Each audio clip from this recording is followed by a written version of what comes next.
There you go. Check out those roots, John Perry.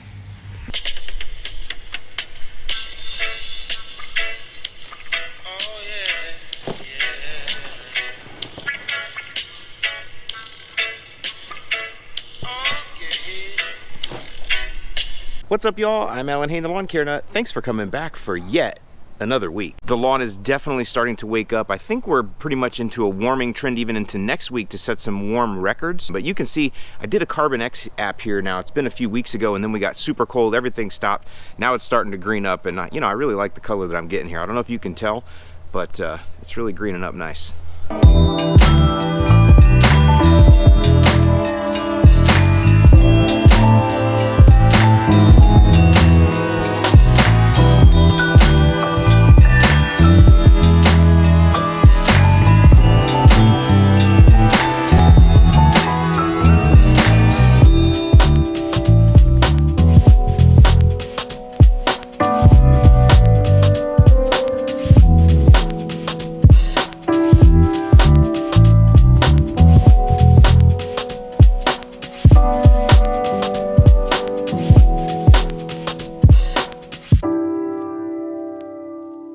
So this is really most of my weekend project here, and whenever I do like tree planting videos and stuff, they don't get a lot of views, but I'm still going to put this in here because I think some of you enjoy just watching it, looking at it. Some of you just like the way these palms look. As you can probably tell, I love areca palms. I got quite a few of them around the house here, so one of my favorites. The zoysia here took a beating during the winter. Did not like the cold weather, but it is coming back now. Starting to green up again, so doing a lot more content out here. It's beautiful. We're already going barefoot on it too a little bit, which is nice. So you can see I got more areca palms here. So what I'm doing is I'm taking out these hedges here. I don't know what these are. Some sort of viburnum. I wanted to just show you something. I've neglected these. It's my fault. I want to use this as an example to show you how adapted our grass types are here, because there are not many grass types that can do this. So I don't know if you can tell. This is St Augustinegrass right here that has run up in and through these bushes. Now I've let it do this because of neglect. It's terrible. But look at this. This is grass. This is turf. This is St Augustinegrass right here. Growing up, it has completely overtaken these bushes here. Can your grass do this? I mean, look at this. This is a stolon right here. Let's see if we can trace it back. So we'll take it right here. Look at this thing. Okay, we're gonna try to trace this out of here. It's like vines. You could make rope out of this. If you were like stranded on a desert island, you could make a rope out of my stolons and rappel down a giant cliff.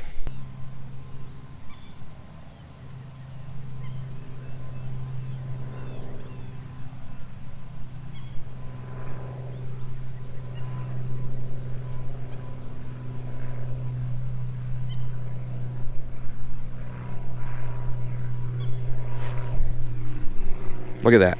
That's a stolon right there. Look at the distance between the nodes. So what happens is the mother plant sends out this stolon and it shoots out and across, and its job is to go out and in this case overtake something, but normally it would just spread over the grass and or spread over the dirt, and every time it comes to a node like this, a node you can see can send out more roots or it can send out more shoots. But in the case here, it was crawling over a bush, so the nodes just kept lengthening and strengthening until you got out here where it was on top of the bush, and now it started throwing out some grass blades to go ahead and get some sunlight. So, but still, it just shows you how adapted our grass types have to be here, that they're able to crawl over top of bushes. Look at this.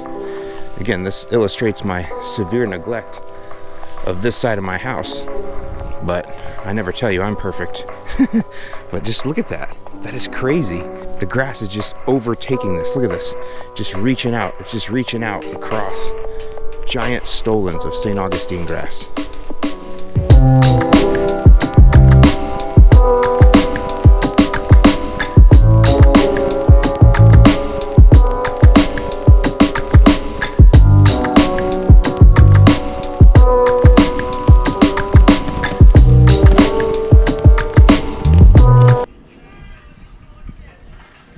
I don't know how the audio is going to be, but I'll take a second here and show you what the Carbon X does to the Pro Vista, because it's beaut.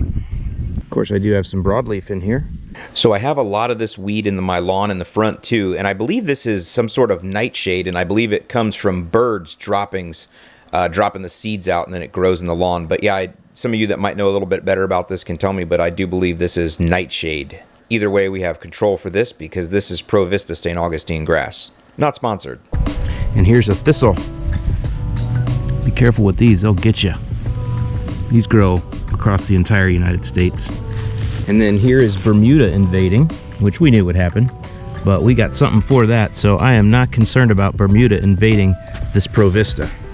Be doing a weed control up here pretty soon, actually, to show you guys. So yeah, I don't know if you can see it in here, but I have some broadleaf coming in, so that's good. We'll get ready to do a weed control spray here. Probably do a pre-emergent too. I'm sure we got enough root system in here at this point for sure.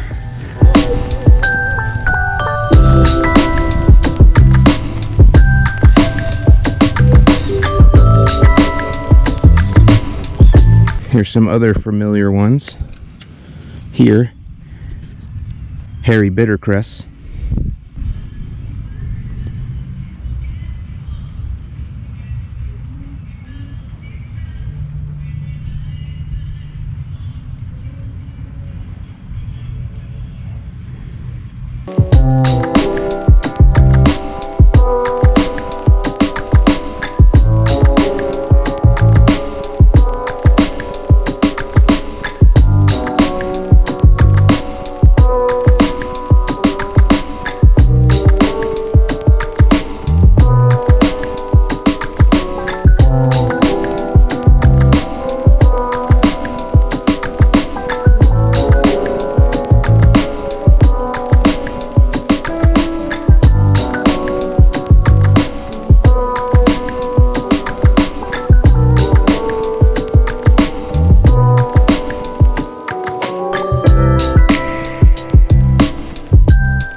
Now we got our next project over here. This won't be too hard. This is just some big old pots, and these are called sisters.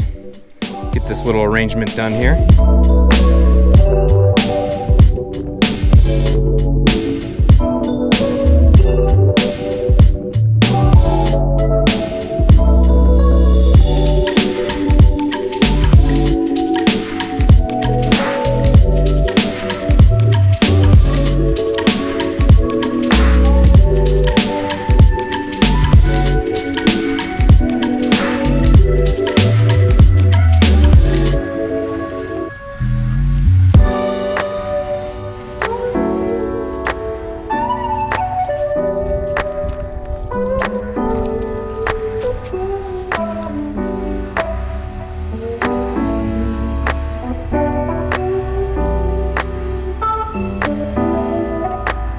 Look at that, that's a Milorganite cake.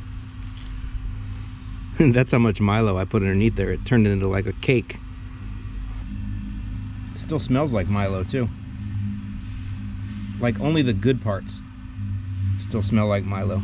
But you can see that caked up under there and it didn't go anywhere.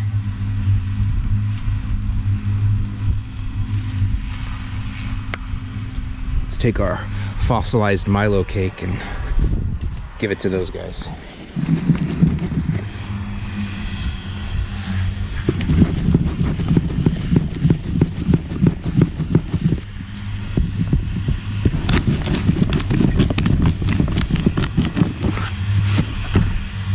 Holy cow. Check out these roots, John Perry. So this is a plug that was hit with the Greene Start one time. Look at that.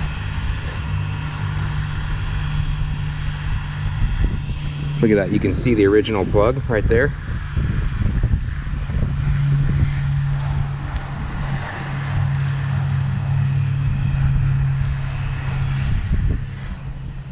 It went all the way to the bottom of the pot.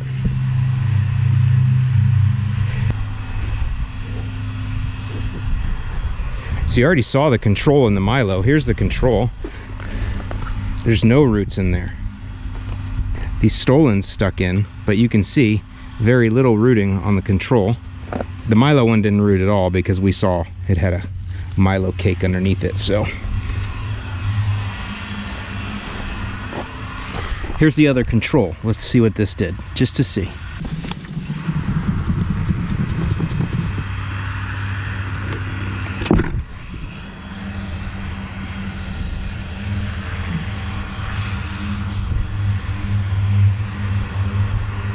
Okay, so here's the control that lived.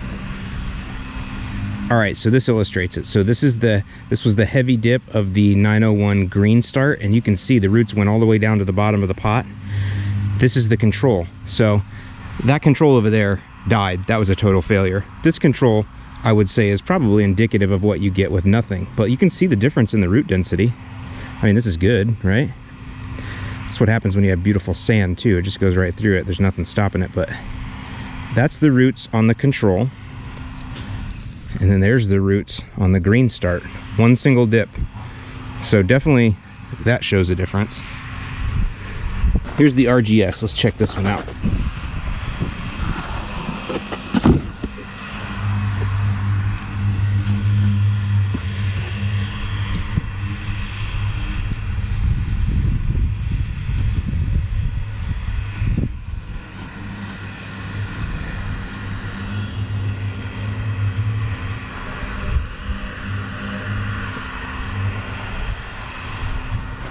So let's keep these in order. There's RGS, control,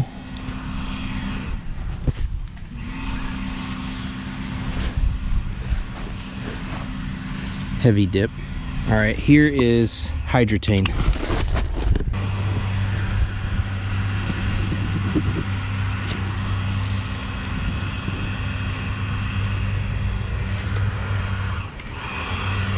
Boy, that one did well too. Look at that.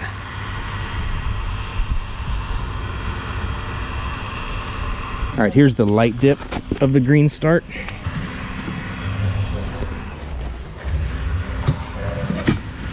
Now remember, this plug is still alive too. Holy cow.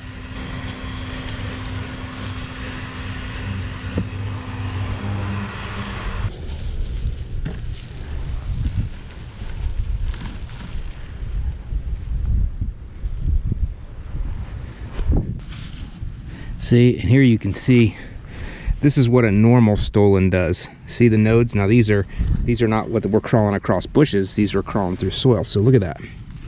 See how the nodes go out here, and then you can see new grass blades come up off of each node, but then also roots shoot down off of each node. Look at that. It's so cool. Look at that. So that's the light dip of the Greene Start. This is the heavy dip of the Greene Start. I hope our audio is going to be okay here, but this is pretty interesting. So here's the control that lived, and you can see, I mean, decent roots, right? But we don't have anything. It got to the bottom, but it didn't really go too much further than that. It just went straight down. Here's RGS. Now, in this case, the top plug seems to have died. You know, there's a little green still in there, but for the most part it died. But you can see when it was living, and it died, by the way, from lack of water. I haven't watered these. You can still see the original plug intact there, but you can see where the roots came down and then again made this nice platter at the bottom. So RGS rooting was definitely much better than the control rooting. Here's our hydrotane, and it is still alive, so this does prove hydrotane works. There's no doubt about that. So look at that. Look at those roots. And I would say that these roots are, yeah, very solid. Look at that. Here's the Greene Start, and you will see the plug is still alive. And this is the one with that massive stolon that wrapped around, and nice big dinner plate, thick dinner plate on the bottom. you can see thicker. So this definitely, with the Greene Start, definitely got more roots than the Hydrotane. Hydrotane's not a fertilizer, doesn't have sea kelp, it's its own kind of really unique chemistry, but you can see that it works very well.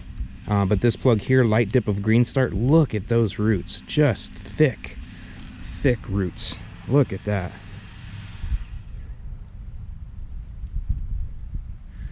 Here's the heavy dip of the Greene Start, and this just proves to me that when John Perry tells you that 3 ounces a thousand is enough, he's right, because this got whatever the heavier dip was, and it has the same, you know, it's actually probably not even doing as good. Now they're doing about the same, but what I'm saying is the roots are actually no thicker on this one than they are on the lighter dip. So it just shows, you know, you don't have to go heavy with this stuff, even though I tell you to throw her down and you get the urge to, you don't have to.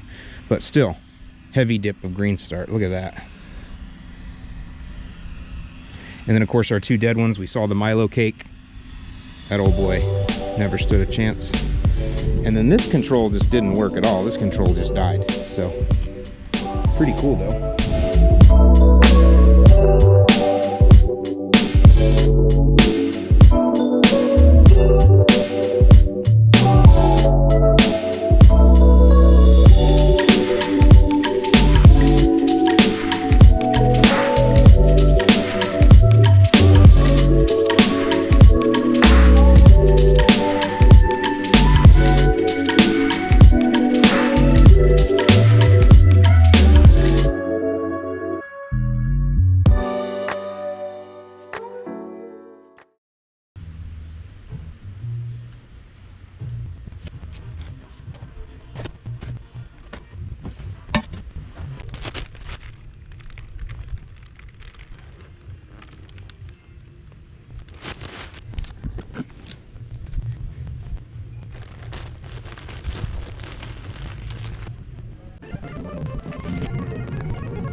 Alright y'all, hey, thanks for watching all the way to the end of the video. I hope this one's been helpful to you. I think we might have been a little bit light on the tips this week, but that's okay, because in case you haven't heard, I've got a brand new podcast. It's called Lawns Across America. You can YouTube search it. I'll link in the description below. You can actually Google search it. It's on iTunes, Spotify, Stitcher, Google Podcasts, all of those things, as well as I do have a YouTube version of it. So don't forget, if you really want tips, it's just real-time tips, answering questions, bing, bang, boom, all around, questions that I get all during the week. Some that'll come in these YouTube comments below, and that's a great way to get some real-time information of what's going on. I'd really appreciate it if you'd subscribe. Next, a lot of you guys have been asking me about when the pre-emergent guide is coming out, and I am about 90% sure it's going to come out either this Thursday or Friday. That's when we're ready to launch it. I'll be at Lawncology, but the way everything's looking is it's going to be ready. And the reason I've been holding it off is because I am going to be carrying some prodiamine in my warehouses this year. If you need it, don't wait for me.